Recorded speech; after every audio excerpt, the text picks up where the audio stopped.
Olá Brasil, eu sou o professor Flávio Machado, licenciado em Letras, e no vídeo de hoje a gente vai falar sobre os modalizadores. É uma ferramenta muito interessante para demonstrar autoria no seu texto. Isso faz parte da análise de competências. Eu vou te mostrar os critérios de avaliação envolvendo essa parte da argumentação.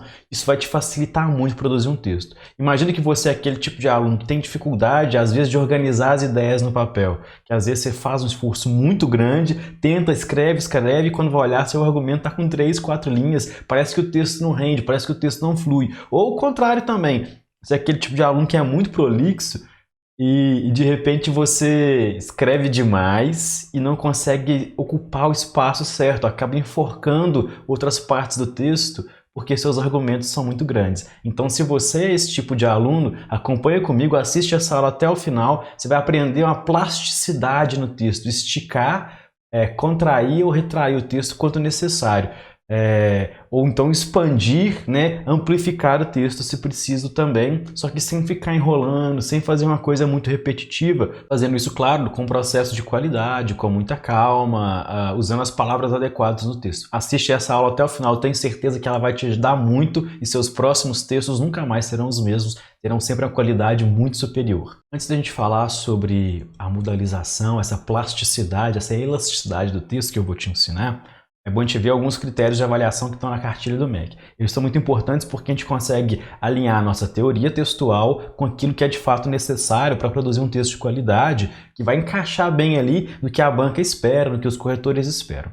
Ano passado, parece que o MEC não lançou essa cartilha nem este ano, mas até 2017 a gente tinha. Veja, compreender a proposta de redação e aplicar conceito das várias áreas do conhecimento para desenvolver o tema dentro dos limites estruturais do texto dissertativo argumentativo. Esses limites estruturais, eles dissertam aí sobre a forma como o texto está apresentado. Se ele, primeiro, claro, óbvio, é muito óbvio, se ele é uma dissertação, se ele é um texto não só dissertativo, mas também importante. Ele é um texto dissertativo argumentativo. Isso que separa ali os textos comuns da dissertação dos concursos públicos da dissertação específica do Enem. Além disso, a competência 2, ela fala sobre a qualidade dessa estrutura. Então, saber adequar o tamanho dos parágrafos é muito importante para que seu texto tenha de fato essa qualidade necessária.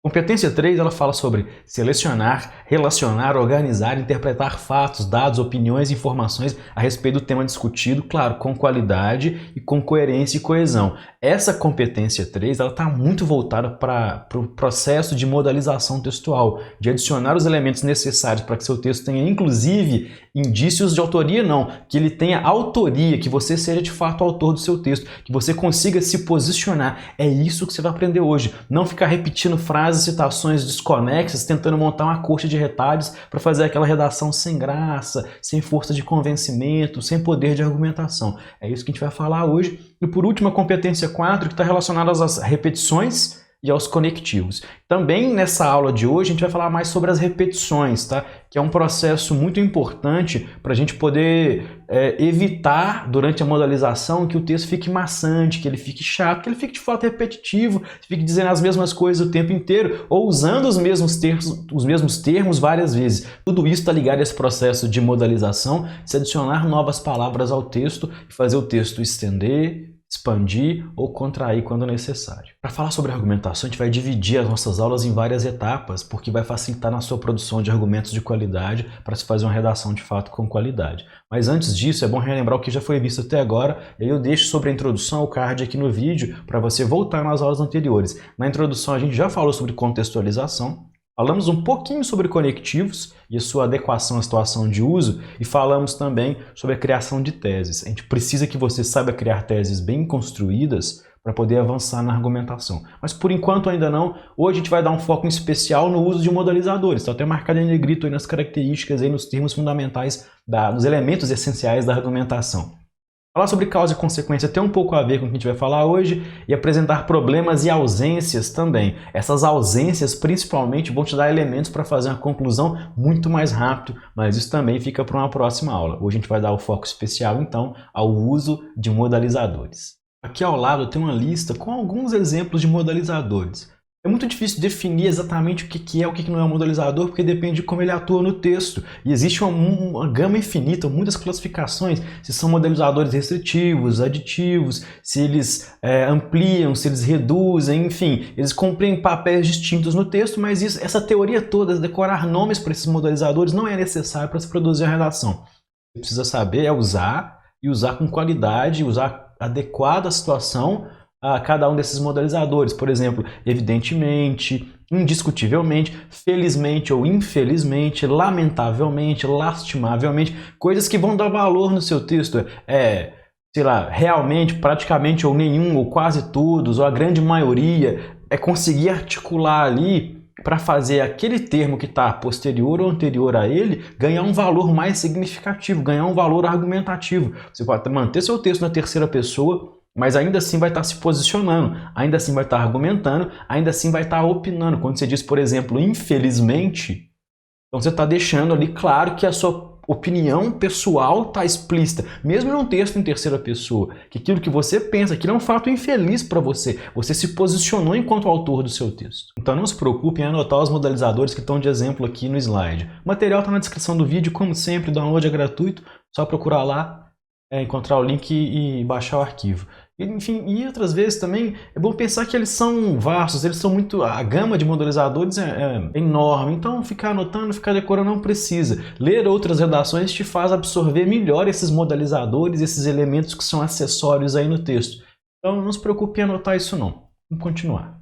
Mantendo a coerência de tudo que é ensinado aqui no canal em relação à redação, é sempre bom trabalhar com exemplos. Exemplo na redação é o caminho inicial, é o primeiro passo para você adquirir a habilidade. Então, eu primeiro construí um tópico frasal puro. A nossa próxima aula vai ser só sobre tópicos frasais, que dependem essencialmente da tese, mas depois a gente discute sobre isso. É bom ter em mente que todo parágrafo de argumentação ele tem um tópico frasal, ele tem uma frase que é a frase mais importante, é o ponto de vista, é aquilo que ele defende de fato. Mas depois a gente fala disso. Vamos pegar só esse tópico frasal como exemplo para a gente aprender a modalizar através dele.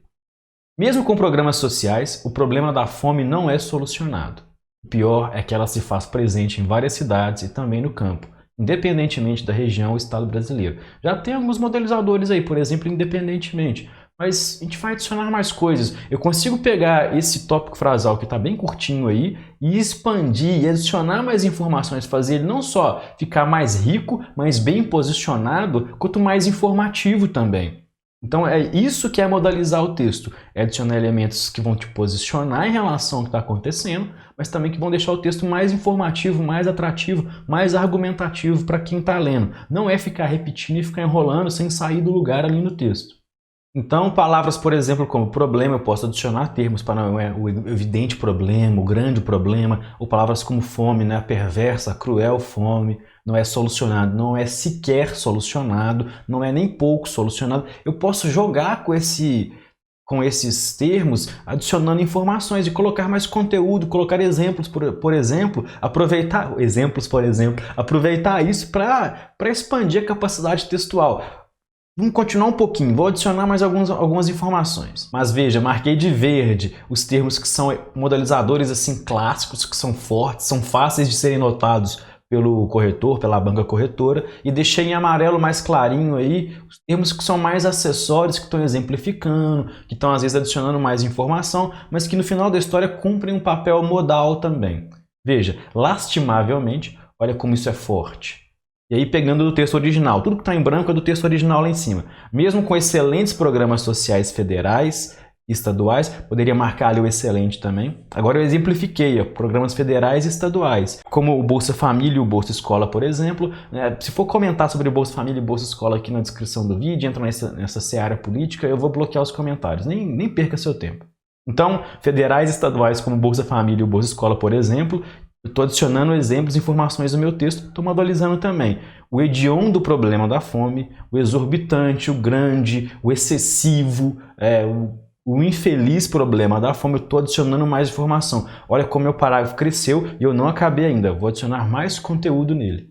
É bom pensar, quando vai falar de algum problema na argumentação, é dizer quem são os afetados, quais classes sociais, quais esferas sociais, quais indivíduos do extrato social estão sendo o alvo desse problema. Isso dá mais valor para o texto, facilita no desenvolvimento, você não fica agarrado, parado ali sem conseguir escrever. Então, o hediondo problema da fome, que afeta uma parcela extremamente considerável de brasileiros. Veja, uma parcela extremamente considerável é um valor quase modal também, não é uma informação adicional só, porque eu não tenho esse valor, eu não sei esse dado de cor. Eu não preciso saber todos os números para fazer uma boa redação no Enem. Não é, em vez de dizer solucionado, não é minimamente solucionado. Não é nem de longe, nem sequer solucionado. Então eu consegui crescer um pouco mais, mas eu ainda não terminei. Coloquei um ponto final, porque aí o período começou, né, a frase começou a ficar muito longo, muito composto. Pus um ponto final, que tem que vir na sequência. Um conectivo para eu dar prosseguimento nas minhas ideias, continuar modalizando a parte finalzinha ali, que fala das várias cidades, do campo e as regiões do estado. Eu não falei disso ainda e vou modalizar também esse trecho para fazer esse tópico frasal virar quase o parágrafo inteiro. Veja, vou ler tudo de novo e a gente adiciona o finalzinho que ficou faltando, para você ter uma ideia de como um parágrafo pequeno chegou nesse ponto. Ó.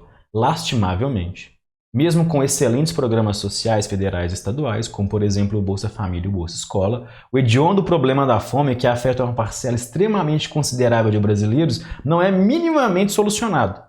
Sobretudo, o maior e pior agravante é que ela se faz indiscriminadamente presente em pequenas, médias e grandes cidades. Veja como mudou lá do que eu tinha. E também em áreas rurais, principalmente as mais remotas e isoladas, independentemente da região ou estado do vasto território brasileiro. Então modalizei inclusive ali o território brasileiro. A gente pode comparar o tópico frasal que eu tinha com ele todo modalizado, todo finalizado, com todas as informações que eu quis adicionar antes de concluir esse tópico. Claro, ele não é toda a argumentação. Para esse parágrafo ficar um parágrafo de argumento completo, faltaria ainda contextualizar e talvez colocar mais conhecimento das várias áreas. Embora eu tenha dado exemplos dos programas federais e estaduais, Bolsa Família e Bolsa Escola, no caso, eu já comecei a fazer uma argumentação de maior qualidade. Eu adicionei elementos que estão fora do meu texto, né? Elementos extratextuais para colaborar com a minha argumentação. E depois estabeleci ali critérios para conseguir dizer que o problema da fome é um problema que acontece em várias áreas, que infelizmente continua existindo. Compara comigo então. De um lado, a gente tem um tópico frasal que foi bem construído, ele já constitui uma parte muito grande do parágrafo, tem informações adicionais, tem modalizadores bem marcados como lastimável, excelentes, que eu esqueci de marcar inclusive, hediondo, minimamente, indiscriminadamente, vasto, tem informações adicionais, tem exemplos, parcela considerável, pequenas, médias e grandes, as mais remotas e isoladas, e do outro lado eu tenho o tópico frasal puro, que ele veio baseado da tese. Se eu imaginasse que esse texto foi escrito, essa frase ela veio quase pronta da minha tese, por isso que eu disse na introdução que a produção da tese é a parte mais importante do texto. É um parágrafo mais, que é um tópico que está mais seco, está mais enxuto. Então eu consigo expandir, eu consigo reduzir de acordo com a minha necessidade no texto. Então para você poder fazer um treinamento e aprender a se organizar no texto, colocar suas ideias no papel através dos modalizadores e da adição de informações adicionais, causa e consequência, quem são os mais afetados, colocar, às vezes, se necessário, um conectivo, pôr um ponto final, se você conseguir atingir o objetivo, que é estender as linhas com qualidade, sem ficar enrolando. Coloquei aqui 4 tópicos frasais que estão prontos. Eu gostaria que você aí tentasse sozinho fazer o mesmo processo que eu fiz, passo a passo, de pegar e conseguir esticar, adicionar mais informações, adicionar mais exemplos e tornar ele mais rico. Essa atividade é muito importante, porque quando você pega essa prática de conseguir fazer isso, você faz isso em qualquer outros temas, em qualquer redações, com seus próprios tópicos frasais que você definiu basicamente ali na sua tese, os expandiu nos argumentos, depois modalizou para construir um parágrafo de qualidade. A gente vai ver na próxima aula como que a gente faz o tópico frasal do zero, baseado, claro, numa tese que foi bem construída antes, isso já foi ensinado no canal, e aí a gente dá prosseguimento nas nossas aulas de argumentação. Vai faltar contextualizar e apontar aí as considerações finais, as ausências, para facilitar o processo de conclusão. Perceba que o texto ele é todo amarradinho, ele é todo muito bem construído. Ele vem da tese, a tese produz os tópicos frasais produzem os argumentos apontam as necessidades que vão aparecer lá nas propostas de intervenção. Fechou a redação, Parece muita coisa, não é muito mais fácil do que você imagina. E nessa história inteira, repito um elemento que é chave no estudo da redação. Não é só escrever e receber a correção marcada do corretor, seja na própria Scribs, seja na sua escola, seja com seus colegas que estão lendo seus textos. Não é apenas escrever a redação e receber a correção de volta. Não pode ser só isso. Você tem que ler outros textos e estudar a teoria. É o que você está fazendo aqui hoje. Inclusive, fico satisfeito que você esteja aqui. É estudar a teoria textual e ler outras redações. Eu vou falar isso em quase todos os vídeos de redação. Acesse então a plataforma Scribs, scribs.com.br/temas, todos os temas com texto motivador de graça. Alguns têm inclusive podcasts, discussões sobre o assunto. Todos os textos motivadores têm vídeos também, ou outros podcasts, enfim, tem mais informações sobre cada assunto. Acessar os textos motivadores e a leitura de redações já corrigidas de outros alunos é de graça, não precisa se inscrever nem ser assinante. Mas se quiser que alguém corrija com qualidade as suas redações, você pode assinar um plano de redação na Scribs. A gente está com preços muito bons, em especial nessa quarentena. Dá uma olhadinha lá. Se você assistiu essa aula até aqui e gostou do conteúdo, vai baixar o material na descrição do vídeo, não deixa de curtir, isso me faz ficar satisfeito em produzir conteúdo genuíno aqui no YouTube. Eu sigo um método que eu desenvolvi fazendo as provas de redação desde 2012, dentro do Enem mesmo. Eu faço a inscrição, pago a inscrição inclusive e faço as provas. E claro, se todo esse método de modalização te ajudou, deixa um comentário aqui no vídeo para eu saber o que está acontecendo e se está valendo a pena ir assistir às aulas. E é claro, como sempre, bons estudos. Até a próxima. Valeu!